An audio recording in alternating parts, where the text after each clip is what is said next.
Last night, New York City was heavy. Now I'm feeling low.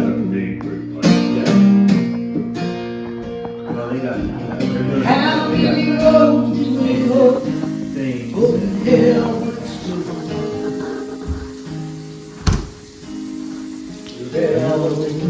Rob, what's your ratio? Like, what's your recipe? set songs we misunderstood. Do you measure still, or do you... Hello everyone. So, thought I'd make a quick little video. Sometimes when I go out of town on like a trip or something, I'll stop by a record store or two. I went to Charleston with a group of my friends, just a bunch of old dads getting together for a weekend away.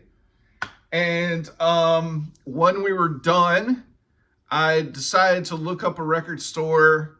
I don't really know my Charleston record stores. I think there's one that I did know, but I'm not sure if it exists anymore.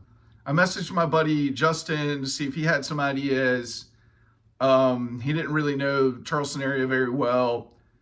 He said, I follow this guy on Instagram, and it was a store located in Summerville. Summerville used to be a smaller kind of rural place, about 20 minutes north of Charleston. At this point, it's kind of basically turned into a suburb of Charleston in a way.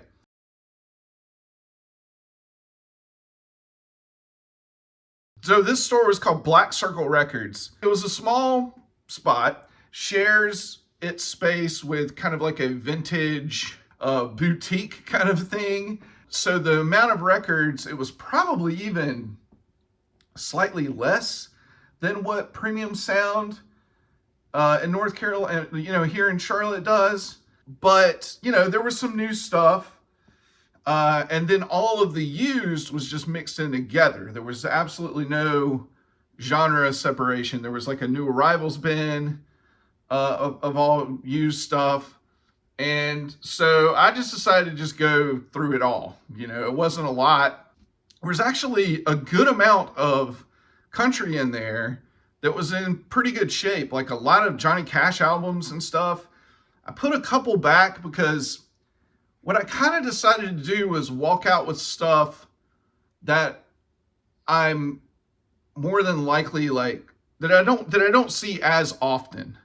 So I picked up this Norman Blake. It's Norman Blake and the Rising Fawn String Ensemble. So it's Norman and Nancy Blake and James Bryan on fiddle. And it's, 1979, Rounder Records. Basically, if I see Tim Blake, especially in the 70s, on Rounder, I'm probably going to pick it up. This is one that I don't think I've ever seen. Like, I wasn't even familiar with this album cover. But this is Vassar Clements Crossing the Catskills. Somebody like Elliot Cruz might already have this, right? I was not familiar with this one and had never seen it. And now I love Vassar Clements, and I know Vassar Clements from being a side man on a lot of other bluegrass albums, and obviously played on Aeroplane with John Hartford. This is him fronting, which is great. And he has David Bromberg on guitar and bass, Michael Melford on guitar and mandolin, and Everett Allen Lilly on guitar and bass as well. So yeah, it's from 1972. Again on Rounder, 70s Rounder Records. Now this is one that I could definitely come across in Charlotte. This one was in just such good shape that I couldn't pass it up. And it's an Al Green record that I've never had a copy of. Now there's some Al Green records that I've had and I've just decided to trade them in. But this is one that's evaded me for some reason for all these years. And it's Al Green's Gets Next to You. And this is from what, like 1972 or so, something like that. And it's on the hi-fi label. It's not a direct first pressing or anything, but it's an early 70s pressing, and it's still in the shrink, and it's in fantastic shape. So that's why I grabbed it. Now this one blew my mind. There was a couple of copies of this from the VOA collection, I think, at Noble Records, or maybe it was just one. And Justin beat me to it. I thought about getting it. I think it was like 50 or 60 bucks. Solomon Burke's Rockin' Soul. This is a mono pressing from 1964.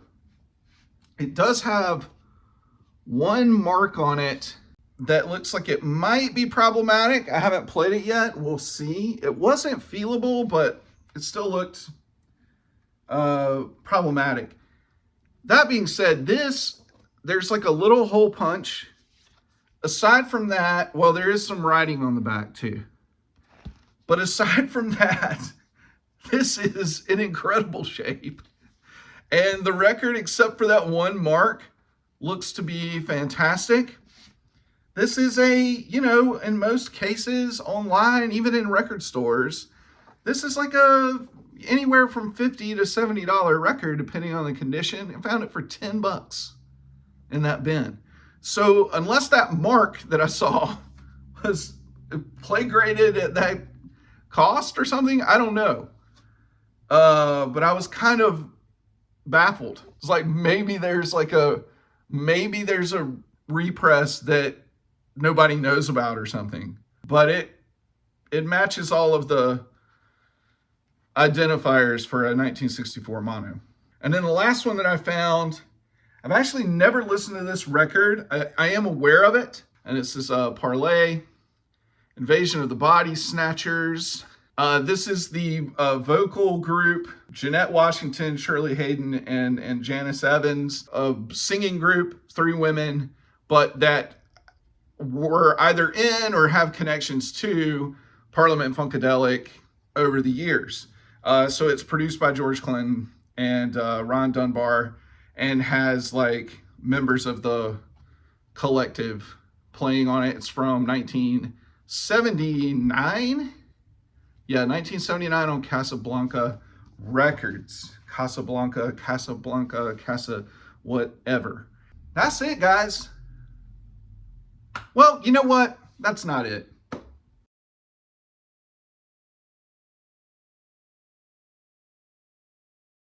So I just want to take a minute to talk about something that's been going on with me for a little over a month now. That basically right around the 1st of August was when I found out that I had a biopsy done and they found cancerous cells. And so that was when I found out. My wife and I were headed to the mountains for a weekend. It was her 40th birthday weekend, and so we were getting away, and the doctor called me while we were in the car with the kids and everything, so that was fun. Yeah, so, the timing actually kind of worked, though, because we had like a weekend together, and we could kind of like process it away from the kids and everything, and I'm not going to tell you guys everything. I'm not going to tell you, like, what type it is, or I'm not going to get into super specifics. I've told the people that I really want to tell. I just don't need like a bunch of people that watch my videos to like do their own fucking research and, do whatever. The only reason why I'm bringing this up is because I don't know how I'm going to feel once I get into treatment. I start treatment. My first chemo infusion is tomorrow. And I'm not sure how I'm going to feel. I still might want to make videos. I still might want to, do a live stream with people. And eventually, there's going to be a lot of changes. Like, I'm going to have a lot less hair. I'm going to have some weight change for sure. And just because of the surgery that I'm gonna have, I'm gonna go through a dramatic, like, kind of like lifestyle change afterwards as I, get on the other side of like beating this thing, because that's what we're gonna do. But essentially, I'm 5 weeks in since kind of finding out, and they've been moving fast, and we've got everything pretty much in order. It was caught early. It was caught by happenstance. I wasn't having any symptoms that would show that there was cancer. So I'm glad that I went to a doctor to get stuff checked out that was kind of like odd to me. The focus is on cure, right? It hasn't spread anywhere. There's not even any lymph nodes that they're concerned about. So it's a small tumor, really small. And hopefully, the chemo will take care of it, and then the surgery just makes it, gives me a higher chance of not having any recurrence. I have found through this process that two things. One, I can't stand when people say I'm sorry. And it's made me think about when I've come across somebody in my life, friend, family, coworker, and that has told me something that they're going through, whether it maybe be as a cancer diagnosis or something that they're having to deal with and something that they're having to overcome. And I'm worried that maybe I've said I'm sorry to people. Because I can tell you right now, that's not a great thing to hear. It sounds so defeatist, right? So that's one lesson that I've taken away from this in 5 weeks. The other lesson that I've taken away from this is that I have found that the more information I get, the better I am with dealing. And I've been very fortunate that I've not had to wait for anything, really. It's just been like, once we found out, it was pretty much moving pretty fast. Got all these scans and all these doctor visits and all of these, gotten 2 opinions and have talked to 4 doctors. It's all been moving fast, and I've been getting all the information. And as I get the information, honestly, the better I feel is the best way I can put it. It's just like, this is what I got to do. Sometimes in life, you're just dealt with something and you got to deal with it. And I have a 6 and a 9-year-old.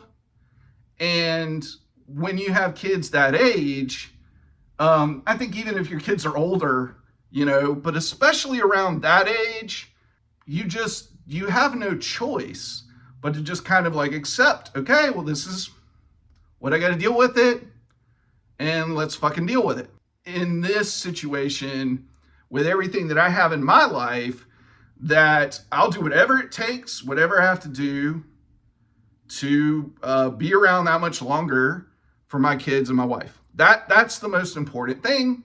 I'll say this much. This type, what I have, you typically don't catch early. Most times it's caught stage 3 or 4. This one was caught super early. Not super early, but early. It's stage 1, so we're optimistic about that. And then we'll just see where we go. We've all either been touched by cancer through people that we know or family members that we have, or we've had it, everybody's been affected by it at some point in their lives. So you guys know, we all know. I don't need any advice. I don't need any of that. I've been telling all my friends, I've even had to dress some of them down. I've had to be like, guys, what the fuck? I'm not in denial at all. Trust me, I am not in denial. But what I have been telling all my friends is it's business as usual till shit ain't usual. They really don't have any other choice in the matter as far as I'm concerned. I thought about maybe not saying anything at all, but then I didn't want to pop up in a month and looking like balder than Mazzy and everybody being like, what the fuck happened? Did John become a fucking Buddhist monk or something? What's going on? But that's the only reason why I'm saying something. Just didn't want to spring anything on anybody. and didn't feel like answering a bunch of questions later. Crazy times we're living in, and I'm not even talking about my personal situation, just crazy fucking times that we're living in, guys. But anyway, I hope everybody's doing well, and we'll see you again in the next one. All right, bye. Digital gramophone makes no sense.